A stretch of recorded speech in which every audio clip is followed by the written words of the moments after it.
So have you ever experienced or are currently experiencing your reptile escaping? Well, in this video I'm going to give you some tips to hopefully help find them. Stick around.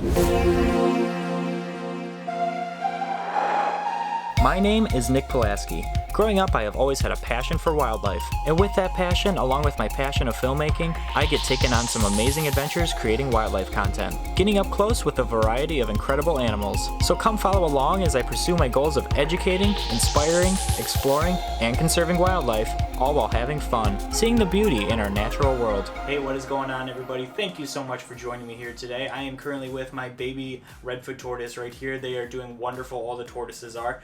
But I was kind of thinking of a video idea for this week, and ironically enough, it was kind of a troubling thing, but we actually lost this little guy for a while, and I was freaking out because, as you can see, he's super duper tiny. And he just climbed basically out of his temporary enclosure. Like I said, this whole reptile room is about to change, so he's about to be bumped up to a brand new reptile enclosure along with his buddy that he's currently living with. But yeah, I came in the room in the morning and I was misting and he was there, and then by the night when I was misting again, he was not there. And I was freaking out. I was digging through the bedding because these guys can actually burrow and just kind of sleep in the bedding. That's what his buddy does. But yeah, he was nowhere to be found, and I was freaking out because I had no idea where he could be. He's super tiny.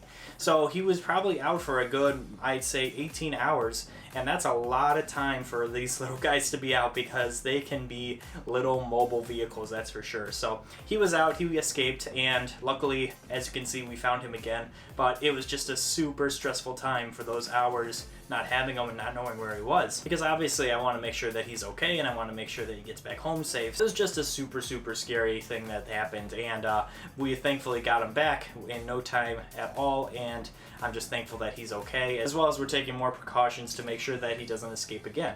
But yeah, you don't want to underestimate your reptile, that's for sure, because if it could happen, it will likely happen. So I'm going to give you guys tips on, one, how to prevent reptiles from escaping in the first place, as well as if your reptile is currently already escaped, and I'm so sorry if that's already happened to you. I hope this video helps with that, but I'm also going to give you guys some tips on how to find your escaped reptile as well. So let's get to the prevention first, and then we'll get to the tips to how to find your escaped reptile as well. So the first thing you want to do to prevent a reptile from escaping its enclosure is enclosure locks. So you want to make sure you either have something with a key or some sort of locking mechanism of some sort to make sure that your reptile doesn't push up and escape its enclosure or open a door or whatever. And normally these things are pretty inexpensive to get. I know growing up I actually used big rocks and I put them on all different sides of my enclosure, but now, I mean, that's not normally as appealing, and sometimes it can be faulty. So the enclosure locks are normally something better to get, and like I said, they're pretty inexpensive as well. So definitely recommend the enclosure locks. The other thing, why are you backing up in my hand? You just want to fall? That's dangerous, buddy. You want to stay in my hand. The other thing you want to potentially do, if you have a larger collection, I definitely recommend this, if you have some sort of camera system. But for example, if I had a camera system in this reptile room here, I would have likely found this little tortoise a little bit quicker, honestly, because I would have seen where he went, and he actually went out the door here because of all the hours that were spent with him missing.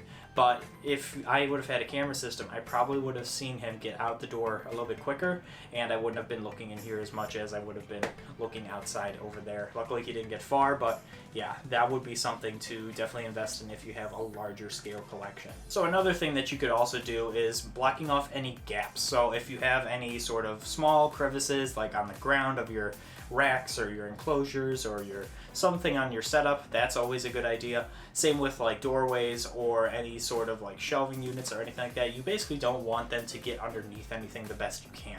So if you have something that's kind of like a barrier, if they're gliding against the wall, they're normally not going to try to push through a barrier of some sort. So they're just going to kind of go against a wall to feel secure and go to some sort of opening that they can get to. That's what I would kind of recommend too, is blocking off any gaps with or crevices with some sort of barrier. And another thing that I would also do to prevent things is keeping your area clean. So if you keep like your reptile room, for example, if you keep that area clean and not having a whole bunch of junk on the ground or anything, that would be another thing that would be very important, because say if you have all this stuff on the ground, I mean, it's kind of a no-brainer. They're going to hide in whatever they can find first. So if you have a whole bunch of stuff on the ground, they're going to be hiding hiding throughout all of this stuff. So keeping a neat and orderly place, that's also something I highly recommend doing. And the last thing I would say for prevention is double checking the enclosure is locked up before you leave the room. So if you make sure that the enclosure is all set up and locked up, then you would have less of a likely chance of the animal actually escaping. So definitely would recommend double checking any of your enclosures before leaving the room,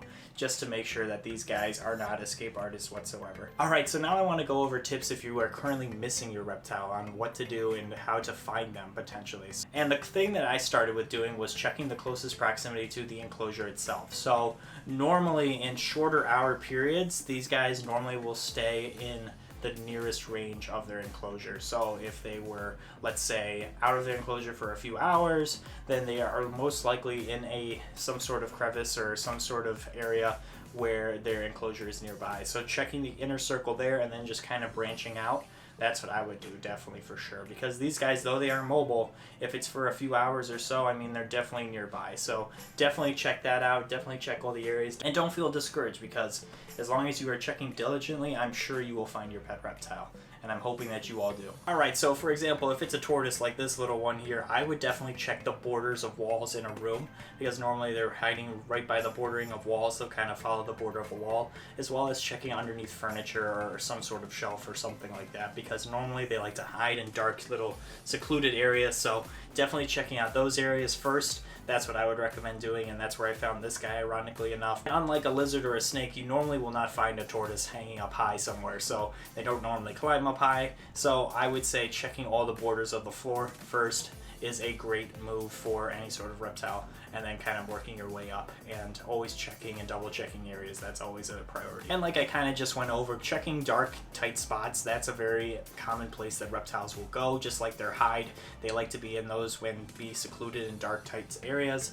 And same goes if they're out of their enclosure. They're going to find somewhere that they feel secure in a wide open area. So definitely checking those areas is very important, because you'll normally find them there in the most craziest spots sometimes. Now, another thing that some people will do is actually by the enclosure, they'll actually offer like a food bowl on the ground and see if the animal actually comes for that. I mean, it's not something that will always work, but sometimes you'll luck out and your animal will actually go for that. So definitely recommend trying out putting a food bowl down with some food and seeing if they come to that as well. And another thing you want to potentially do if it's really getting complicated to find a reptile is also try to close off any doors that you potentially think they could be in, so they don't go further into your home.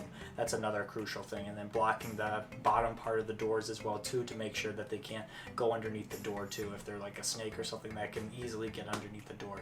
Something like that is definitely crucial, so you can kind of keep them in a confined spot if you potentially think they're in there.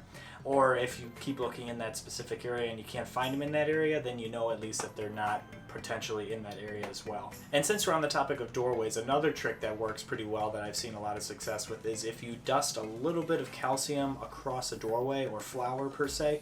If you put that across a doorway, that way you can see if they exit a room, and you can also see, because they'll probably get some of that flour or calcium on them, you can kind of see a trail of where they've gone and where they've been. So that's another awesome tip I've seen a lot of success with over the years to try, and hopefully get your reptile a lot quicker, because you can kind of see their tracks and you can kind of track them a bit. But overall, those are going to be the tips that I personally can think of off the top of my head. If you guys have any tips of your own, definitely leave them down below. I really hope this helps you guys, and I really hope you find your pet reptile if it is loose. I know it is something extremely stressful. I can totally relate. Like I said, this little guy was just out a couple days ago, and it was freaking me out. I was really worried about him. I'll also leave you with this story too. So many years ago, we were moving out of our old home, and I lost one of my ball pythons. It couldn't have happened at a worse time. So there was moving boxes everywhere. The whole place was a mess. It was just chaos. So when I realized that the snake was missing, I was like, oh my gosh, I have to tear apart all these boxes. So that's what I did. I had to tear apart all the moving boxes in my room.